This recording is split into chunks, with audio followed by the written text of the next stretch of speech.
নির্বাচিত সরকারটি আছে, আপনারা ভোট দিয়ে যাদের ব্রুট মেজরিটি দিয়েছেন, তারা বাংলাদেশের অবকাঠামো উন্নয়নের জন্য অগ্রাধিকার ভিত্তিতে জনস্বার্থ বিবেচনা করে অবকাঠামোর একটা ব্যাপক উন্নয়নের কর্মযজ্ঞ হাতে নিয়েছেন এবং সেই কর্মযজ্ঞের অংশ হিসাবে জাতীয় মহাসড়ক, আঞ্চলিক মহাসড়ক, জেলা মহাসড়ক সেগুলি বাস্তবায়ন হচ্ছে, সম্প্রসারণ হচ্ছে, প্রশস্তকরণ চলছে। অ্যাট দ্য সেম টাইম যেখানে সেতুর প্রয়োজন সেই প্রকল্পগুলো আমরা হাতে নিচ্ছি। এই সেতুটি দীর্ঘদিন স্থবির অবস্থায় ছিল, কোনো অগ্রগতি নাই, বাস্তবায়নের কোনো চেষ্টা নাই, বাট জনদুর্ভোগ সৃষ্টি করছে। মেম্বার অফ পার্লামেন্টদের দাবি আছে, আপনাদেরও প্রত্যাশা রয়েছে।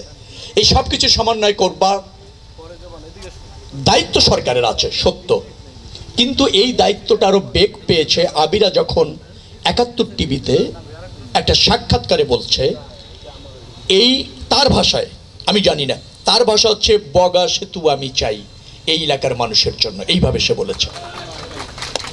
প্রাইম মিনিস্টার এই ভিডিওটি দেখেছেন, আমাকে সেন্ড করেছেন, দ্রুত করণীয় নির্ধারণ করতে বলেছেন।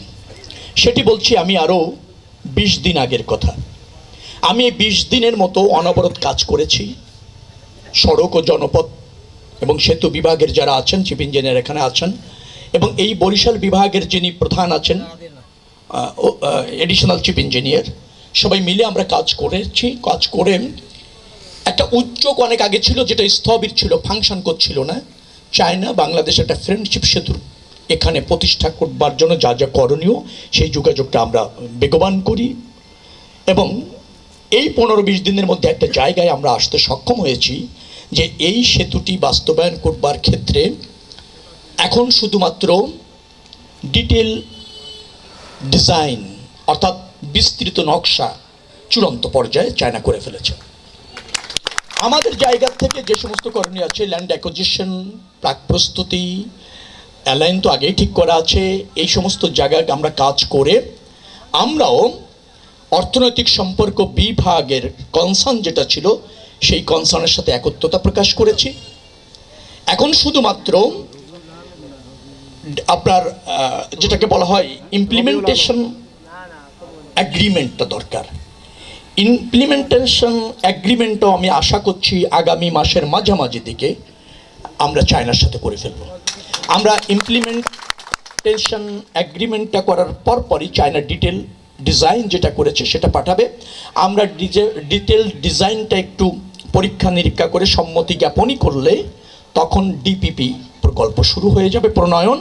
ডিপিপি প্রণয়ন শুরু করতে খুব বেশি সময় আমাদের লাগবে না, কারণ আমাদের ফান্ডিংটা চায়নাই করছে, বিল্ড আপটা তারাই করছে, তারাই আমাদের সাথে সার্বক্ষণিকভাবে থাকছে, বাস্তবায়ন করছে।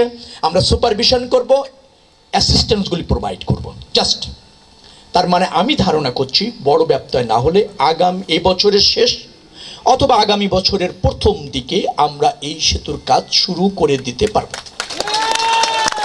এটা মাননীয় প্রধানমন্ত্রীর উন্নয়ন যে প্রকল্প আছে তার অংশ। এই অঞ্চলের মানুষকে কানেক্টিভিটির মধ্যে আনার জন্য তাদের যে দুর্ভোগ আছে, প্রতিদিন ফেরির অপেক্ষায় থাকা, কোনো সময় ফেরি চললো না, প্রাকৃতিক দুর্যোগ, এই যে একটা প্রতিবন্ধকতা তৈরি করেছেন। নদী আশীর্বাদ, কোনো সন্দেহ নেই। আমি সেদিন এক অনুষ্ঠানে বলছিলাম আমাদের প্রায় ১৬,০০০ কিলোমিটার নৌপথ আছে, এটা গড গিফটেড, এটা হচ্ছে আল্লাহর আশীর্বাদ। বাট এইটাকে আমরা ম্যানেজ করে আমরা যদি ব্যবহার করতে জানি, নৌপথকে যদি সম্প্রসারিত করতে জানি, যেখানে আমাদের স্থলপথ এবং নৌপথ দুটিরই প্রয়োজন, নৌপথ অব্যাহত থাকবে, সেতু দিয়ে আমরা স্থলপথের কানেকশন করব, মাল্টি মডার্ন একটা কমিউনিকেশন সিস্টেম প্রতিষ্ঠিত হবে। এটাই হচ্ছে আধুনিক রাষ্ট্র, সমৃদ্ধ রাষ্ট্রের মূল আপনার লক্ষ্য। সেই লক্ষ্যে নির্বাচিত সরকার কাজ করছে। আমি আশা করছি যে এই সেতুটি আপনারা বাস্তবায়ন দেখতে চলেছেন। এবং আবিরাকে ধন্যবাদ।